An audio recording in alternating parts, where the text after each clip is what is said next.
Hi, thanks for joining me on Wilderness with the Monty.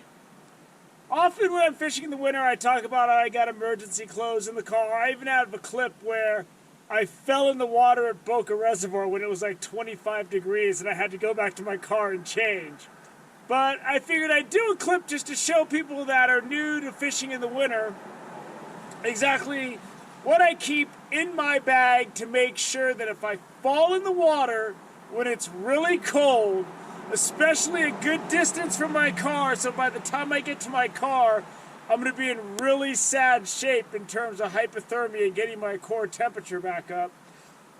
I figured I'd show you what's actually in my emergency bag. And if you're going to start fishing rivers in the winter, fishing lakes in the winter, and you're going to be within a mile or two of your car, it's a good idea to have this bag in your car just in case. So this bag is basically head to toe dry. I could fall completely in the water, and if I come back, I can be head to toe dry.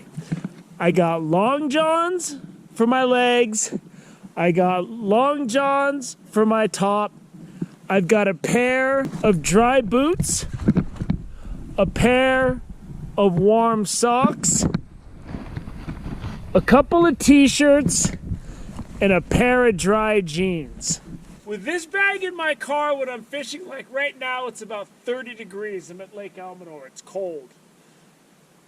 If I fall in the lake down there, or I get significantly wet, or I'm using my boat and I end up in the water, or I slip when I'm fishing a river, which is very likely sometimes, and I go in, this bag will save me when I get back to my car.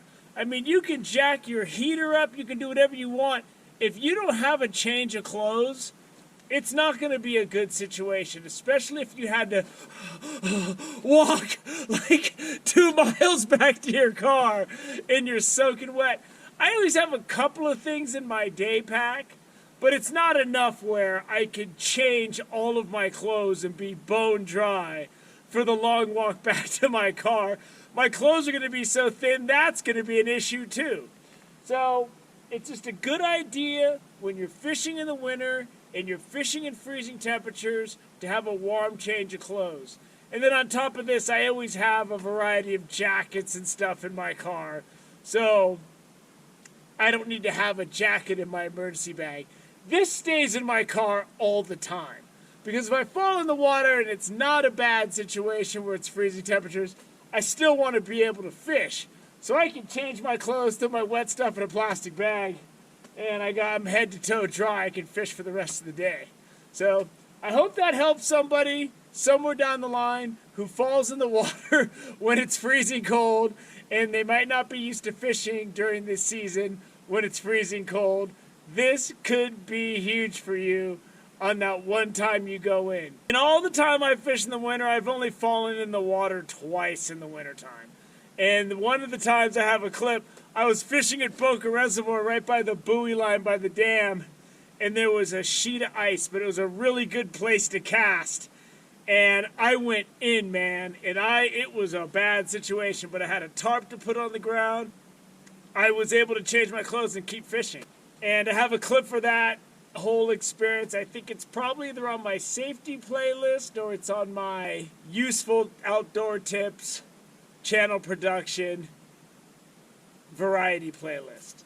That's one playlist with 3 things in the title. But anyway, hope that helps you. Somewhere down the line, if you're new to fishing in the winter, throw that bag in your car. You'll be grateful if you ever fall in the water. Thank you for joining me on Wilderness with the Monty. Until next time.